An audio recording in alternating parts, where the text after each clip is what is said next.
Delhi railway స్టేషన్లోనైతే మొత్తం 15 మందితో పాటు మరో ముగ్గురు అయితే మరణించడం జరిగింది. క్షతగాత్రుల్లో మరో ముగ్గురు చనిపోయారు. మొత్తం మృతుల సంఖ్య 18కి అయితే చేరింది.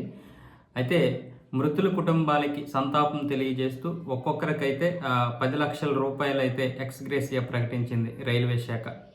అలాగే ఈ తొక్కిసలాట ఘటనలో తీవ్రంగా గాయపడిన బాధితులకు 2.5 లక్షల చొప్పున పరిహారం చెల్లించనున్నట్లు తెలిపింది. స్వల్పంగా గాయపడిన వారికి 1 లక్ష చొప్పున సహాయం చేయనున్నట్లు వెల్లడించింది రైల్వే శాఖ.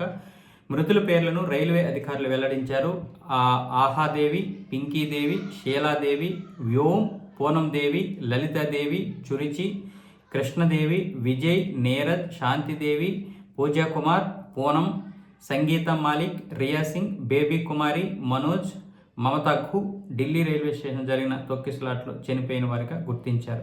మరోవైపు ఈ ఘోర దుర్ఘటనపై ఇప్పటికే రాష్ట్రపతి ద్రౌపది ముర్ము, ప్రధానమంత్రి నరేంద్ర మోదీ, కాంగ్రెస్ అగ్రనేత, లోక్సభలో ప్రతిపక్ష నేత రాహుల్ గాంధీ తీవ్ర దిగ్భ్రాంతి అయితే వ్యక్తం చేశారు. మృతుల కుటుంబాలకు వారంతా కూడా సంతాపం తెలియజేశారు.